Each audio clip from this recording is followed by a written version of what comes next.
is Stanley.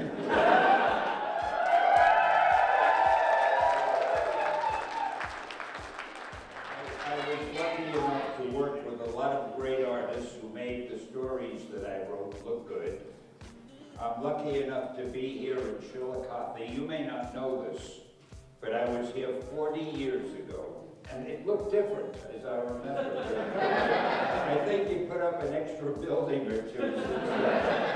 My wife at this moment, if she were here, would be saying, Stan, she worries about things. She would be saying, will you stop leaning on that railing? What if it gives way? In her honor, I'm going to stand back a little bit. So anyway, I've been working in Marvel Comics for quite a while, and we're working now in glamorous Los Angeles, working on movies and television and all kinds of things that I never thought I would do when I was toiling at Marvel. I'm still involved with Marvel, have a little involvement with the Disney company, so I serve many masters, and I also seem to serve whoever arranged this as another master I'm serving. But I think I've subjected you to enough of this. They said go out and say a couple of words. I can't say a couple of words. The words just keep coming, and normally I know enough to stop because I see people going like this. But I can't see you, so there's no warning sign. But anyway, I think it was lovely talking to you. And I hope we see each other again sometime when I can really see you. Well, last time I was here, it was like 17 people at a McDonald's. And that was like 83,000 of you, and that's just waiting outside in the parking lot. You guys, and I mean this in all sincerity, this is the best run con on the planet. I've been all around the globe, the volunteers here, Kendricks and all of his people. I have never been better taken care of. I have never had and somebody on it at all times. Whatever I need, done. There's somebody right there. They don't drop the ball, they don't screw up. Coming back, seeing how much it's grown, and I think you probably are now the largest con in Canada, and well-deservedly so. And I really, I sincerely mean it. It's wonderful. I'd come every year if they'd have me. Absolutely.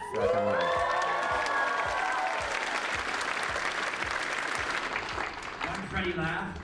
You're all my children now.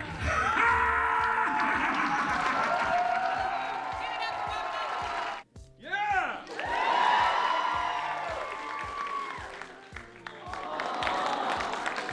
Obviously, you were the best Batman that ever was, and your movie.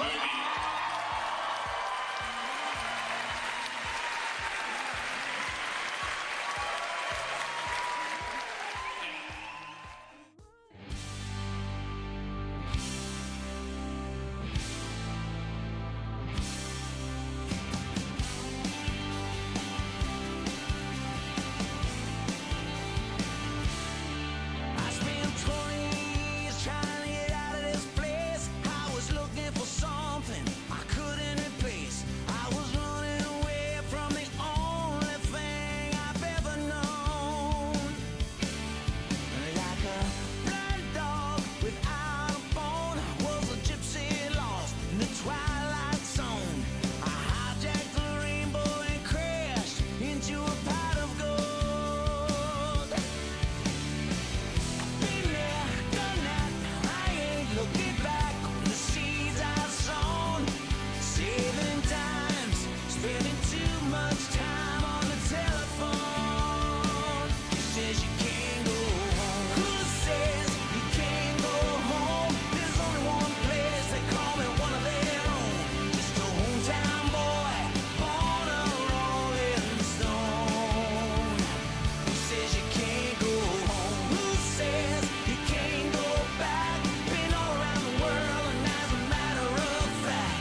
world, just a mile to road. Take it in, take it with you when you go.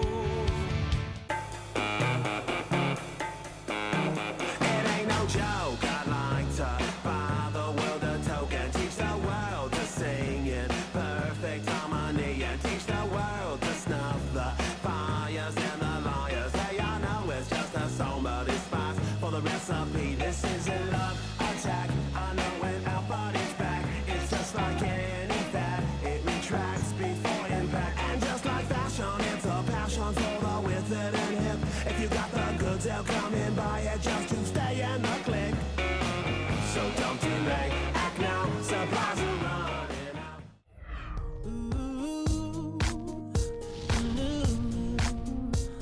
I would like to come back and see Calgary Flames in the cup soon. All right? Go Kings.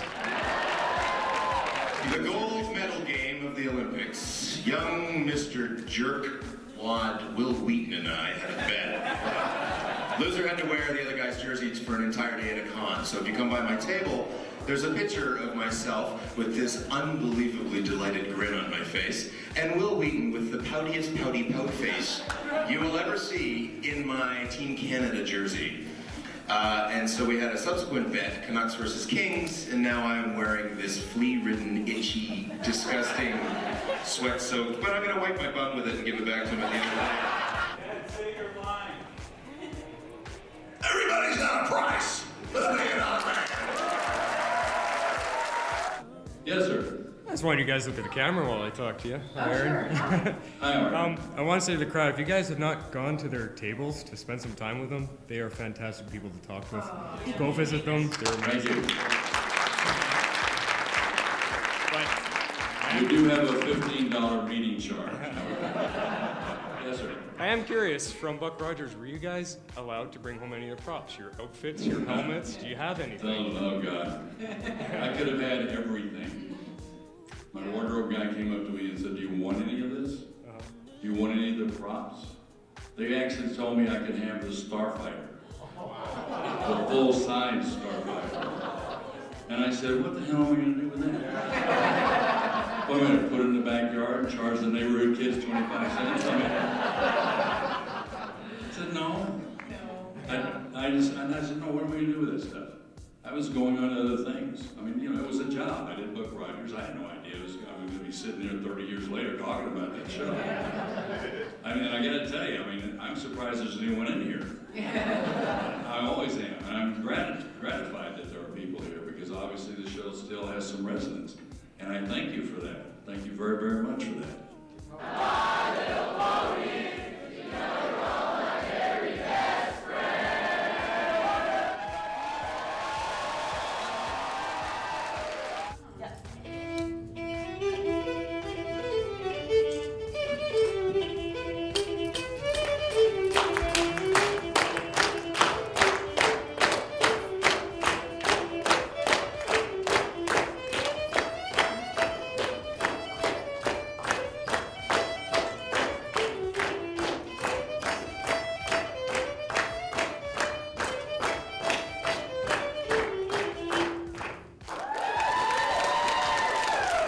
I was telling him about his grandmother used to wash my hands like this, and she was like 80 and her skin was thin as tissue paper.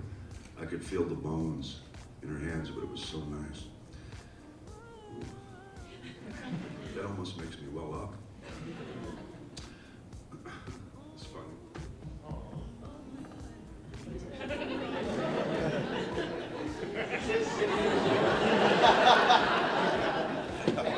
It's funny about acting. It just hit me again. It's weird.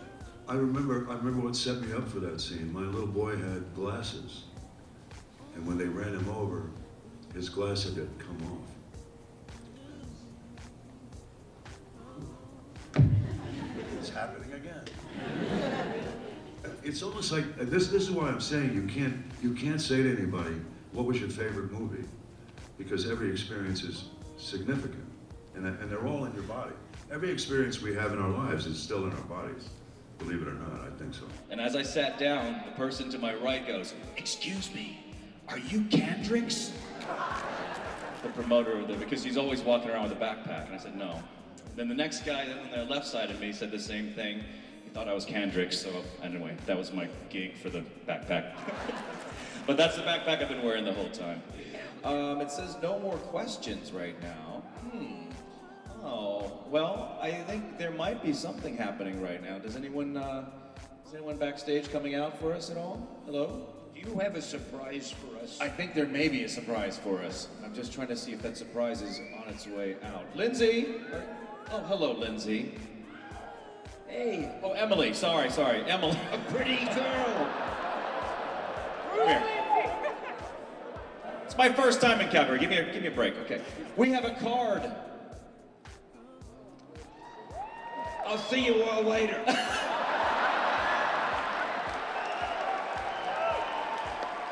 Okay. I like this kind of surprise.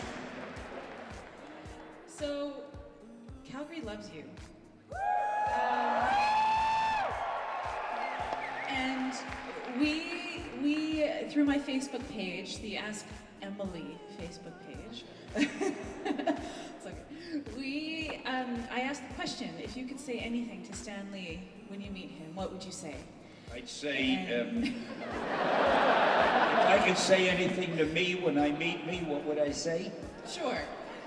Boy, you are one wonderful guy. I didn't think you'd be so good looking and charming. Wow, how do you do it, fella?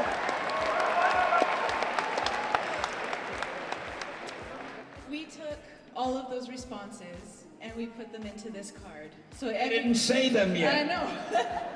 So each and every one of you who responded to that Facebook post, your response is in this card right here for Stan. Oh, wow. And the art was done by our good friend Kelly Schblely, and she's got the original backstage somewhere. But this is something we really wanted to give you, that you could take away from the expo, so that you could know just how much we absolutely adore you. Thank you. That's wonderful. And the difference that you have made in the lives of thousands of people around the world. Thank you very much, and thank you. And there's only...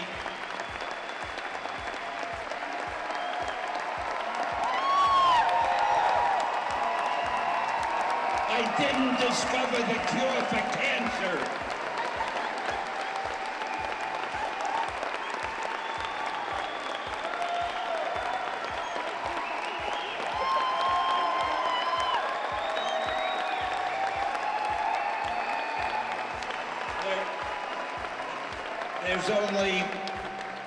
There's only one way I can think of to show my gratitude for this lovely young lady who took the trouble to do it.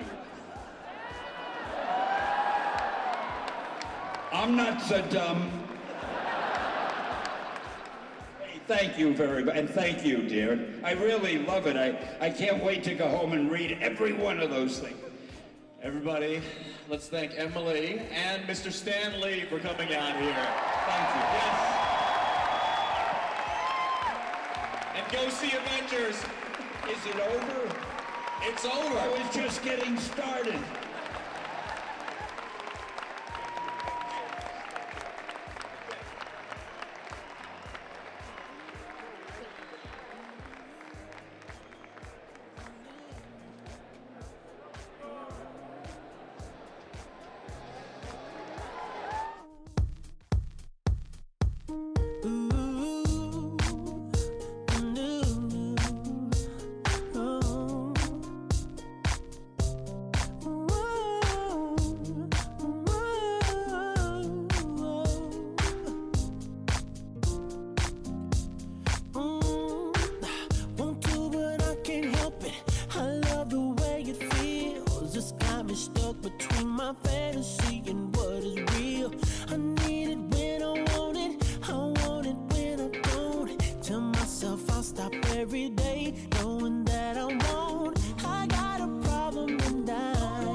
gon' get me some. No, I should stay away from, cause it's no good for me. I try and try, but my obsession won't let me leave. I got a problem tonight.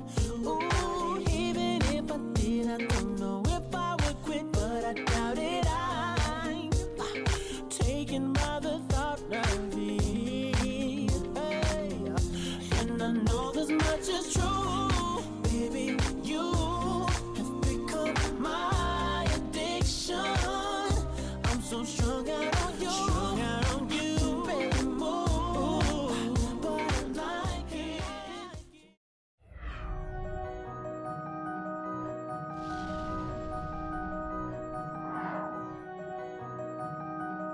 Space, the final frontier.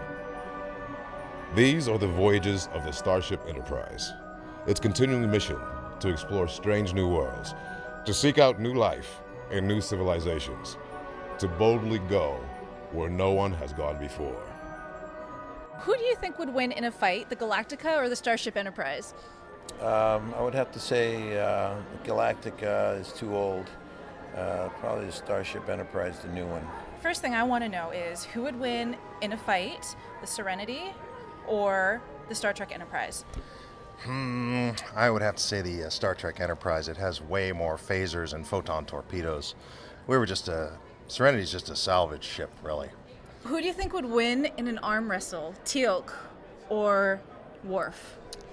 Wow, that's a good question. Who would win in an arm wrestling contest with Teal'c and Worf? I would think, because Teal'c only made 10 years of checks, and I think Worf and Toto made 13 years of checks, I think that would give Worf the upper hand. And if you had to choose between a phaser or Vera, which one would you go with? That's a tough one. I think phasers can cut through steel and titanium hulls, so I'm going to go with the phaser.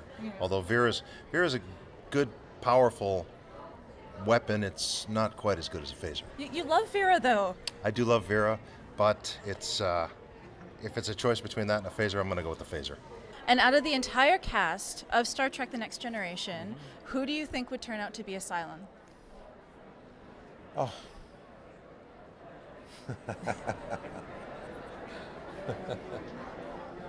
I don't think there are any Cylons in there. None?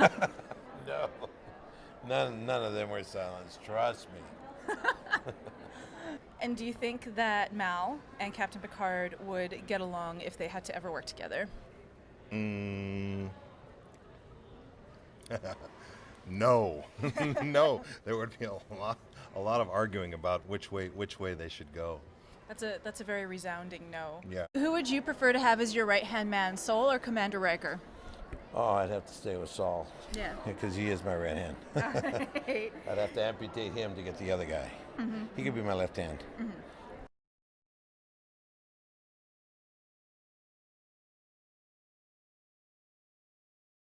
It would be an update to the Kama Sutra, I think, and about some of the positions that were most popular in a weightless environment.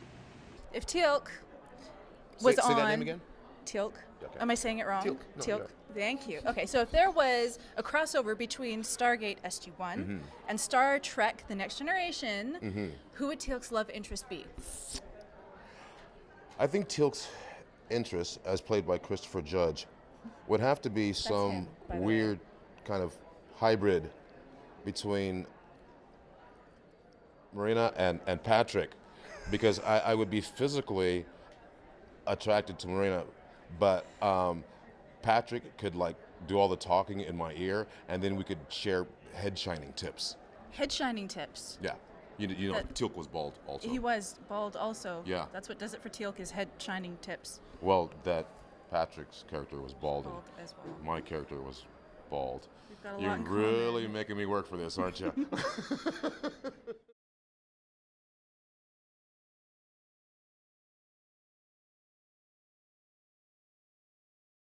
In a challenge of logic, I think Spock. Nothing against Data, and I adore Brent, but I think Spock would win. And if Mr. Sulu found himself on the Enterprise D, what's the first thing that he would go and do? First thing he would go into. Well, Sulu in the pilot was a botanist. Yes. And he has this fascination for the life in whatever form it takes shape on alien planets. So he would probably go into the biology department and see what they've been able to gather there. Space, the final frontier. These are the voyages of the Starship Enterprise, its continuing mission to explore strange new worlds, to seek out new life and new civilizations, to boldly go where no one has gone before. Are you a fan of Star Trek: The Next Generation? Yeah, I actually am. I was a huge fan of Jolene Blaylock's. And, oh, wrong show? Oh, which one was that one? The Next Generation? The bald guy. The bald in the guy, red the suit. bearded guy? Yes. The black guy? Well, the black guy was in a few of them, two. right? There's two black guys? Oh, and the Reading Rainbow fella. Yes. Oh, right. Did he ever do Reading Rainbow in conjecture with an episode? That's a brilliant idea. I think you guys left some money on the table. I think we should make that happen. Absolutely. and then the Marina girl, right? Yes. I think I know her from somewhere, but I'm not sure where. She had big hair.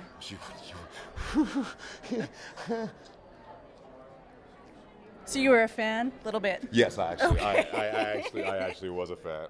So what makes you feel the most proud, having been involved with this franchise from the very beginning? Is there something particular that really resonates with you? Well, I think Gene Roddenberry is the one who really deserves the credit for this amazing phenomenon called the Star Trek phenomenon. He had a vision of the future, a very positive and indeed a utopian view of the human future. If we have confidence in our problem-solving capabilities, our inventive, innovative, entrepreneurial gifts, and our diplomatic acuity, then we might have that kind of idealized society. And in many ways, he sketched out a goal for human civilization. And certainly the technology was dazzling. He had, and this again speaks to his integrity, he hired some futurists from the Rand Corporation to consult on the technology of Star Trek. And some of the things that was pure fiction, science fiction, technological speculation, came to be reality only 3 or 4 decades later. And I think he's the one that really captured the ingredients that made Star Trek this kind of long-lasting, ever-loved phenomenon that it's become. Are you a fan of Star Trek: The Next Generation? I'm a fan of Star Trek, period, all the generations. Maurice, are you a TNG fan? I actually am. I actually watched every episode from the very first one in 1987. I've only missed 3. No, 2. I've missed the one with Paul Sorvino as Worf's brother, and I've never seen the one where Deanna impersonates Romulan. Those are the 2 I've never seen, and I've got to search them out more. I've got to seek them out. New episodes. So yeah. Were you yourself a fan of the show? Well, I try to watch it as regularly as I can, but I must say I missed a lot. Right. So I would not call myself one of those dedicated fans who know each episode backwards and forwards. What was it about the show that really resonated with you? Well, I think much as I love the classic series, I think it took further Roddenberry's vision of a future where everything just works out beautifully, and it's a very democratic society, and it's a meritocracy, and people are awarded just based on what they do well, and this crew are the best at what they can do, and there's no profit motive. It's just people going out to truly explore and expand humanity's experience and knowledge. Space, the final frontier. These are the voyages of the Starship Enterprise. Its continuing mission to explore strange new worlds, to seek out new life and new civilizations, to boldly go where no one has gone before. Would there be a world of science fiction without Star Trek? I actually can't imagine it. What kind of impact would you say that the Star Trek franchise as a whole has had on Battlestar Galactica and other sci-fi shows? Well, it kept the whole understanding of the what that world is all about and how much the fans are really needing to get what they deserve. So it's kept everything alive. It's been incredible. That franchise is incredible. If Star Trek had not existed, well, I do think if Gene Roddenberry did exist, and he may have created a similar show, because that was a vision that he held very dearly and he felt very strongly about. So that if our show called Star Trek had not eventuated, it's easy to speculate that Gene would have still created something not unlike that.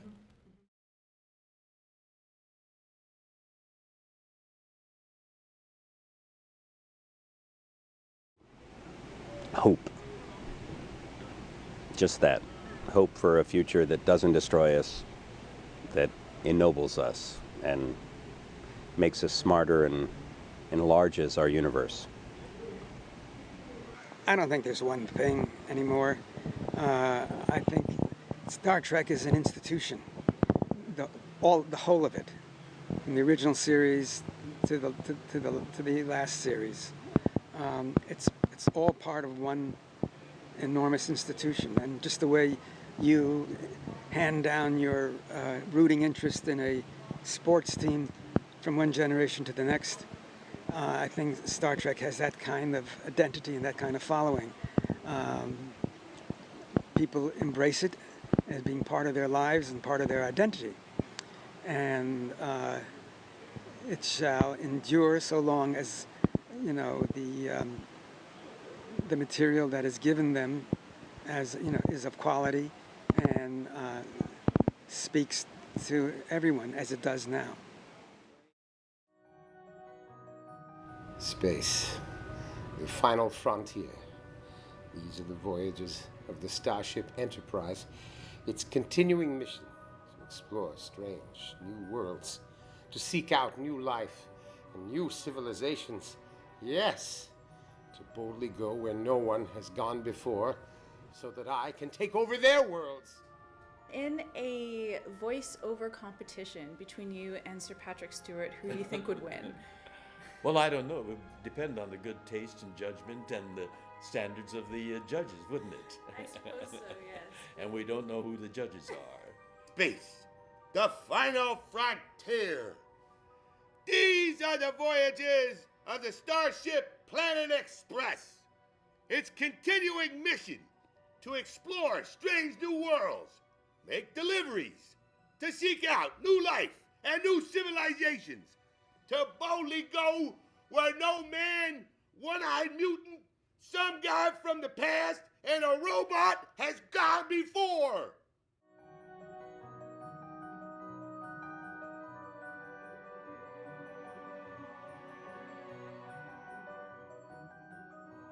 Hello, nurse. Wacko. I'm Yakko. Nice to see you. How's it going? We're so excited. Yeah, this is.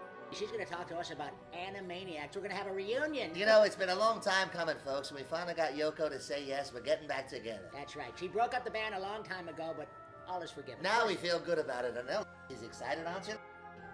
She's kind of our new Dot. She is. She's the Technicolor version. That's right. So, Animaniacs reunion. Yes. Yeah, Oh, we're thanks for so having us. excited. It's going to be in Calgary. One of our favorite places in Cowtown. in all of Italy is Calgary. Wonderful. Yes. How do you guys feel about Star Trek? Maybe? Oh, Mark Hamill, lightsabers, great Me stuff. too. Yes. Yoda. He's Love terrific. Yoda. Try your most. Yeah. Good stuff. Maybe maybe not Star Wars. Okay. Star Trek. Oh, Star Trek. Oh, is that the hockey team? Oh, that's right. They're the ones that they're the Calgary Rough Riders, right? Yeah, they're the CFL, the football team. It's the one with Richard Hatch. I love it. Yes, I love that's that. terrific. Yeah, I remember that. Very, very nice. Ricardo Montalban was in the movie. God! The bald guy with the. Oh, Daddy Oh, Wobbler. William yeah. Shatner. Oh, no, wait a minute. He's not bald. Just his back. Oh, sorry. Wait a minute. Hold on a second.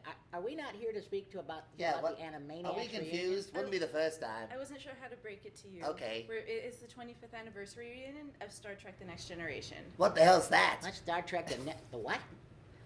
The Next Generation. I guess those are like William Shatner's one kids. Yeah, I would imagine. His progeny. Space, the final frontier. Well, No apparently one out here not. He did- was busy, had all these kids, and now they've got a show of their own, like Teen Titans. Yeah, it's kind of like that. that. Sounds good. It's kind of like Jersey Shore in outer space. Yeah, with a bunch of people with crests on their shirts. Yeah, there's Snooky and Wookie. Let's see. Yeah. Right, see, that's pretty good. Yeah, it's all right. Yeah. And we're back to the Star Wars. Yeah, well, I mean, listen, I've never heard, all I know is that when you're with Bill Shatner in space, no one can hear you scream. Thank God. If Brain were to be transported aboard the Starship Enterprise, what would he do? The first thing he would do is find his way into the computer room, reprogram it so that he could take over the Enterprise, and then take over the worlds. Yes. Oh, I can't. I'm so beside myself. I have wanted to do this since 1967, when I was 50. I'm so excited about doing this open monologue because it is fairly iconic, so close your eyes and get ready to warp out of your mind. Here we go. Space. Wait, how many S's in space? Oh, well. Space, the final frontier. These are the voyages of the Starship Enterprise. Oh my. Its continuing mission to explore strange new worlds, to seek out new life and new civilizations, to boldly go where no one has gone before. I really could use a drink. Anybody have a gin rickshaw? George, Oh, please. Bill. It's Oh, me. Wait. Ladies and gentlemen. Excuse me, I thought that I was the only trekker that was supposed to be here. No, I'm William This Shatner, man but has an ego with its own area code. I've just joined a Def Oh. Leppard tribute band, and now I'm here to show you how to read this monologue properly. George, please. You know, you look like a chia pet with a hat on. Thank you so much. Mr. Takei. No. It's Takai. Takai. The point is, I'm William Shatner. Let's call the whole thing off. I'm going to read you this monologue in celebration of the Calgary Comic-Con's 25th anniversary. Star Trek Next Generation reunion. Are you excited, George? Yes, I'm very excited. I can see Look, that you are. There's air outside. And now, Very excited. let me present these words as they were meant to be spoken. Space, the final frontier. These are the voyages of the Starship Enterprise. The iPad just turned off. I kid you not. See? What do I See do? what kind of effect you have? That's See, what you do to the audience. And now you with turn them all off. Now with my early onset Alzheimer's, I You're can't get through ego. this. How am I supposed to do this? You know something? I'll tell you something. In Edmonton, they're much more well organized, folks. Yeah, but because not in Calgary. I just want to.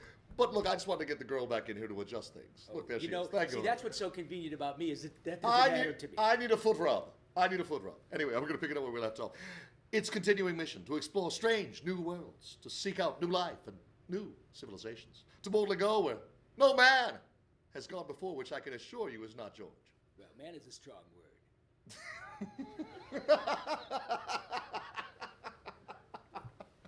No man has gone before, which is definitely not you. I'm doing everything I can to offend virtually anyone. Oh my. Star Trek Generation, the very best, and happy 25th anniversary. To the cast of Star Trek: The Next Generation, happy anniversary. Every starship needs security, so please welcome Lieutenant Tasha Yar, Denise Crosby.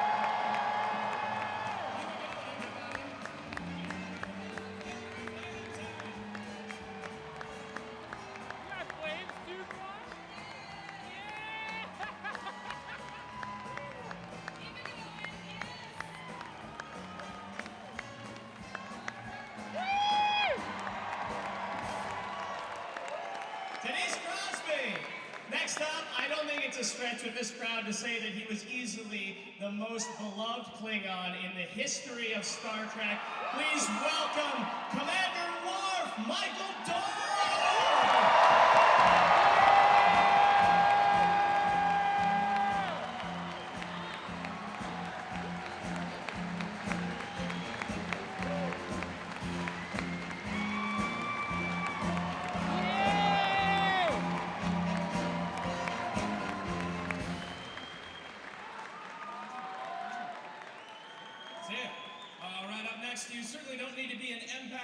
excitement in this room, but let's get one out here. Councilor Deanna Troy Marina Sardis.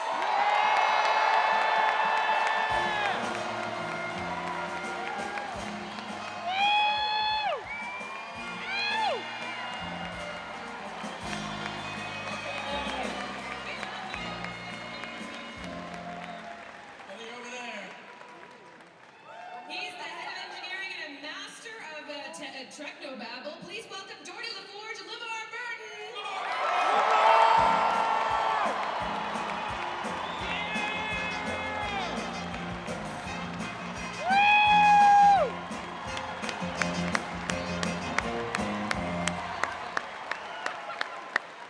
Even in the utopian future of Star Trek, people still get sick, and every ship needs a doctor. There is none better in the universe than Beverly Crusher. Please welcome Gates McFadden.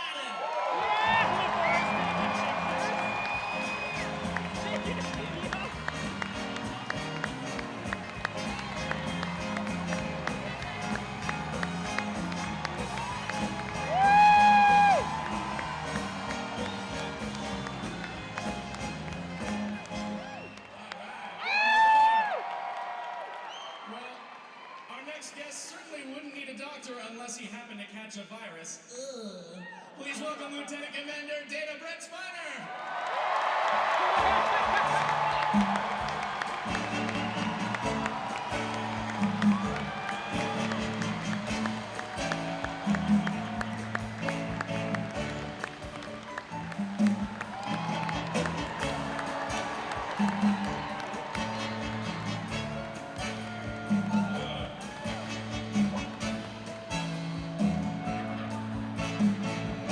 Welcome aboard.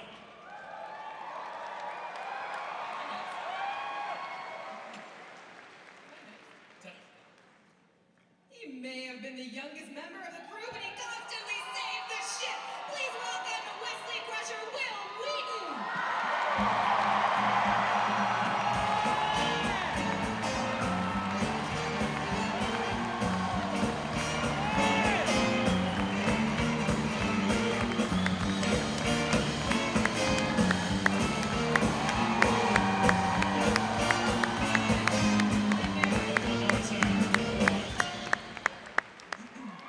And if you're going to boldly go where no one has gone before, you better have the best right hand by your side. Please welcome William T. Riker, Jonathan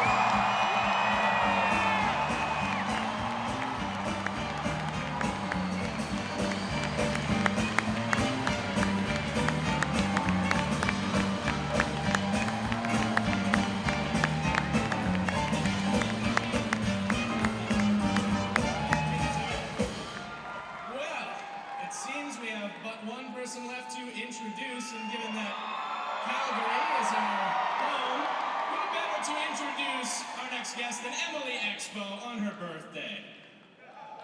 So, I'm sure you've noticed that we're missing one person. He's one of the greatest actors to ever grace the stage, not to mention Shakespearean text. Definitely one of the sexiest bald men alive. Please welcome Sir Patrick Stewart to the stage!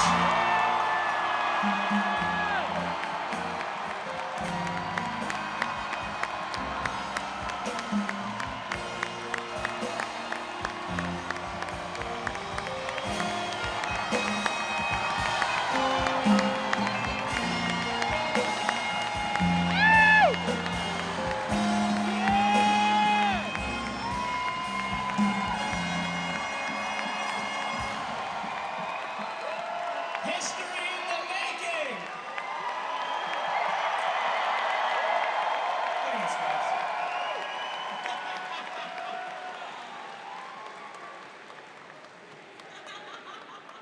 Have a seat, everybody. She wasn't able to make it today, so if I press record, could you say hi to her? What's your wife's name? My wife's name's Heather. You ready? Guys, we're gonna say hi to Heather. Yeah. Are you rolling? Okay, we're rolling. Okay. Heather. My name is Will. I know, right?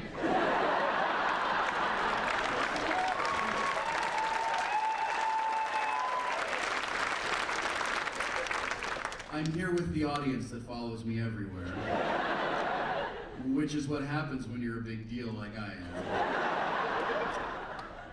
And we just wanted to say there's a seat here with your name on it. We're sorry that it's empty. It's right here in the front row. It is right here in the front row, Heather. And we would all like to say hello to you. Audience?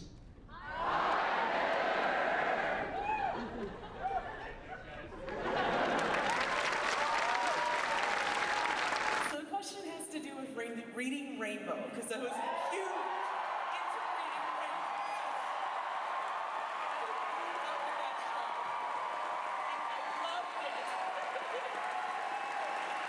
Butterfly in the sky. I can go twice as high. Take a look, it's in the book. Reading Rainbow. Wow.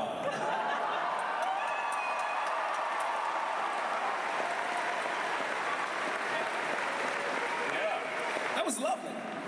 Take a look, it's in the book.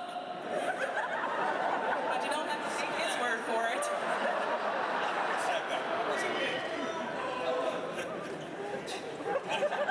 Canada, I gotta tell you, Johnny, I love Canada.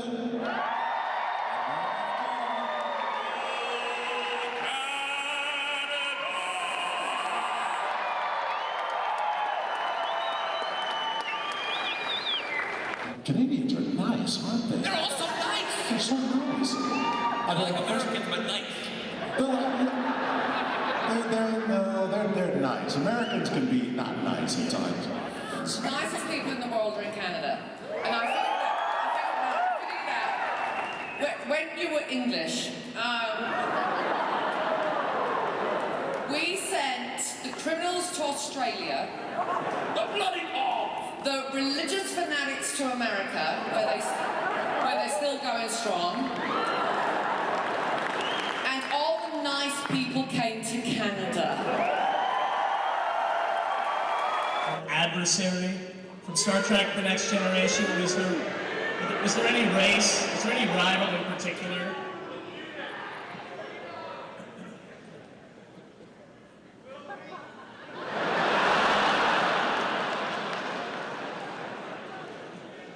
Yes, there was. Yeah, my favorite adversary, I had to be reminded of his name, and I knew no all here would know it. It was Damon Bach. Ferengi. I came to love the Ferengis in time. What a bunch of poop. I got a flower delivery here. John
for a great number of years. You are one of my dearest friends. You really are a wonderful and genuine human being.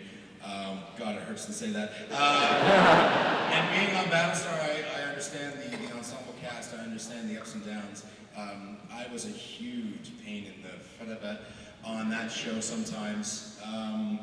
And when I go back and I visit with the cast, I still feel like this weird kind of outsider kind of thing.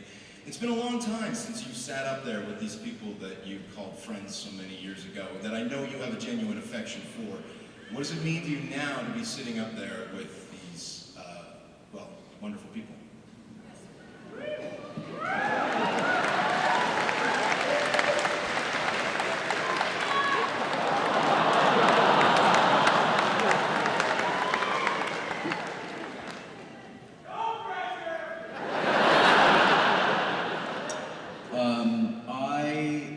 I left Star Trek Next Generation when I was 18 years old,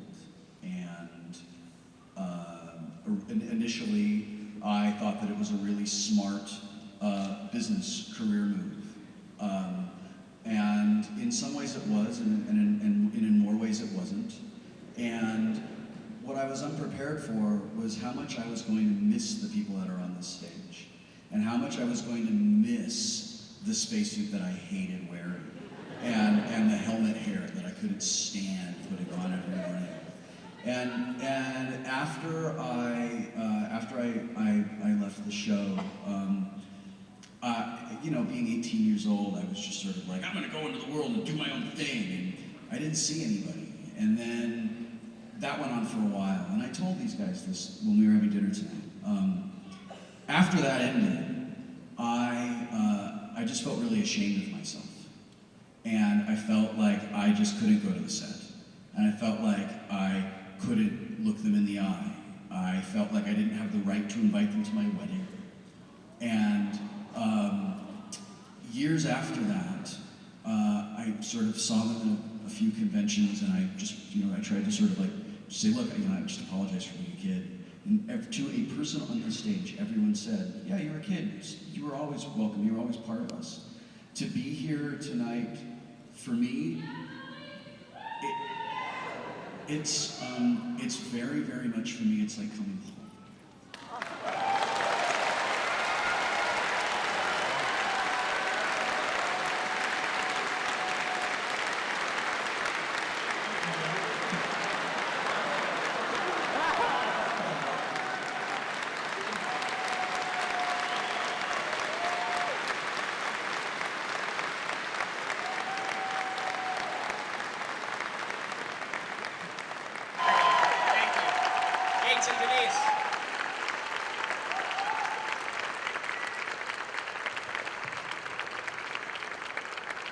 We gotta go to the fucking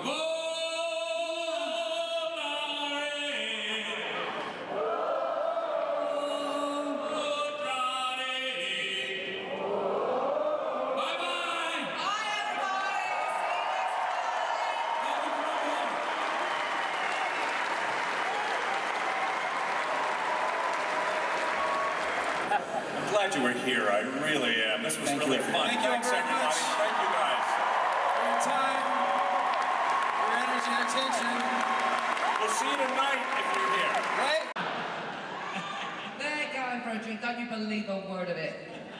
Well, You got 10 more minutes for all of us. How's that? My feeling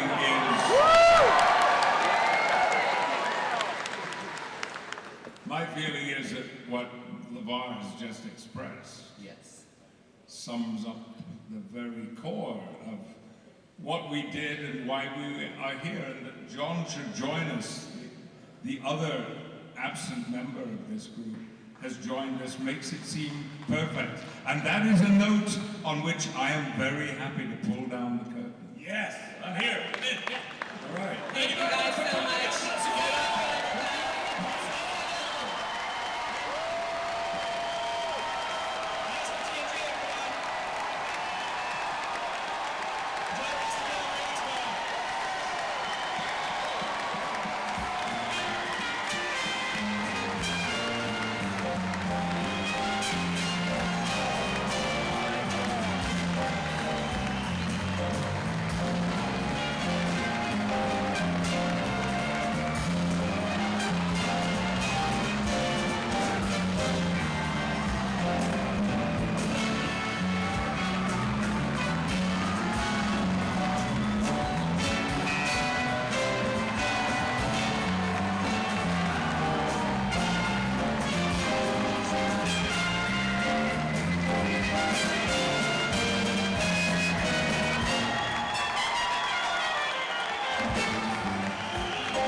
just say, because some of my colleagues, my pals, said it last night and during the day, but this experience here in Calgary has been unique and extraordinary.